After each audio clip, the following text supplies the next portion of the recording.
En este video, haremos un resumen de la clase sobre movimiento de partículas y definiciones generales. Preparado por el profesor Giovanni Pacheco. En esta clase veremos definiciones generales, partícula, cuerpo rígido, posición, velocidad, aceleración. Un cuerpo se puede tratar como partícula cuando las dimensiones del mismo no son relevantes en la descripción del movimiento.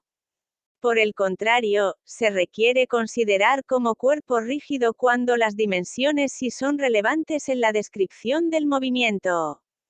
Note que estas definiciones son independientes del tamaño relativo del objeto. Por ejemplo, en el caso de un avión comercial, se puede analizar como partícula o como cuerpo rígido. Pause un momento el video para analizar y responder la pregunta. La elección depende del entorno en el que se mueve el avión. Si el avión está en vuelo, digamos de Los Ángeles a Nueva York, el avión es tan pequeño respecto a ese espacio que sus dimensiones son despreciables y por lo tanto puede tratarse como una partícula. Pero, si el avión se encuentra maniobrando dentro del aeropuerto, las dimensiones y orientación del mismo son supremamente importantes, por lo que deberá tratarse como cuerpo rígido. Usualmente una partícula se representa como un punto, mientras que un cuerpo rígido como un área cerrada o un volumen. Existen además los sistemas de partículas que son el puente que nos permite pasar de un sistema a otro desde el punto de vista matemático, ya que un cuerpo rígido puede representarse usando partículas. ¿Qué es lo que llamamos movimiento?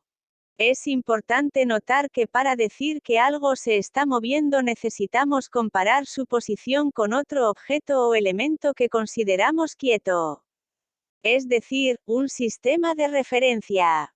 Si el objeto cambia de posición respecto a esa referencia decimos que se mueve. Si no tenemos una referencia, por ejemplo, cuando estamos en medio del océano, no podemos determinar si lo que nos rodea se mueve o somos nosotros los que nos movemos. Cuando una partícula ocupa diferentes posiciones respecto a una referencia en el tiempo, esos diferentes puntos marcan una curva que se conoce como trayectoria. La posición es una función vectorial r que depende del tiempo. Entre dos tiempos finitos t1 y t2, la diferencia entre los dos vectores de posición se conoce como desplazamiento. La velocidad media es entonces el cociente del vector desplazamiento sobre la diferencia de tiempos en los que se da dicho desplazamiento y es por lo tanto una cantidad vectorial. La velocidad media es útil para darnos una idea del movimiento de un cuerpo, pero si el movimiento es muy cambiante puede que no nos sirva mucho. Sería mejor tener un valor de la velocidad a cada instante, y esto es lo que llamaremos velocidad instantánea. La velocidad instantánea la definiremos como el límite cuando delta t tiende a 0 del cociente delta r sobre delta t. Y es por lo tanto, la derivada de la función posición. Geométricamente la velocidad instantánea es un vector tangente a la trayectoria. Por ser el término más usado, cuando hablemos de velocidad, se supondrá que estamos hablando de velocidad instantánea. Es muy importante no confundir velocidad con rapidez. Velocidad es el vector, mientras que rapidez es la magnitud de la velocidad. Existen diferentes unidades para representar los valores de la velocidad dependiendo de su magnitud y uso. En el sistema internacional, suele emplearse los metros por segundo desde el punto de vista técnico. Pero también se emplean los kilómetros por hora para vehículos terrestres y aéreos.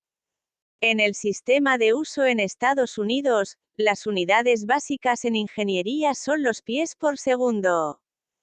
En el caso de vehículos terrestres y aéreos se emplean las millas por hora y en el caso de los acuáticos los nudos, que se representan como km. Para el caso de aviones supersónicos suele emplearse el término Mach, que es equivalente a la velocidad del sonido.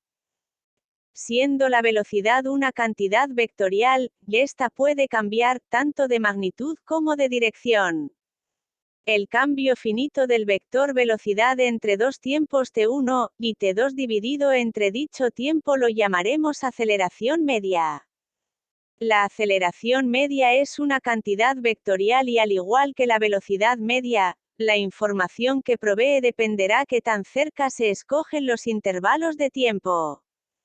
Por ello definiremos también la aceleración instantánea, la cual es el límite cuando delta t tiende a cero del cambio del vector de velocidad dividido en el cambio del tiempo. Esto por definición, es la derivada de la función velocidad. A partir de ahora, cuando hablemos de aceleración, nos referiremos a la aceleración instantánea. Geométricamente la aceleración es un vector que apunta siempre hacia el lado cóncavo de la trayectoria. Observe el video y prepárese para un ejercicio de discusión en clase contestando las siguientes preguntas. ¿Por qué decimos que la velocidad se ve pero la aceleración se siente? ¿Qué es un g, y para qué se emplea? ¿Cuántos gs puede soportar una persona promedio? ¿Qué pasaría si superamos ese valor? ¿En qué situaciones cotidianas podríamos estar sometidos a altos valores de g? En conclusión, hemos definido tres variables cinemáticas, las cuales emplearemos para describir el movimiento de partículas. Estas son posición, velocidad y aceleración. Estas no son variables independientes ya que la definición establece una relación de derivada entre ellas. En los siguientes videos veremos cómo se emplean estas definiciones para obtener relaciones específicas en los casos de movimientos en una y dos dimensiones. Gracias por vernos, sigan conectados a este canal para más videos.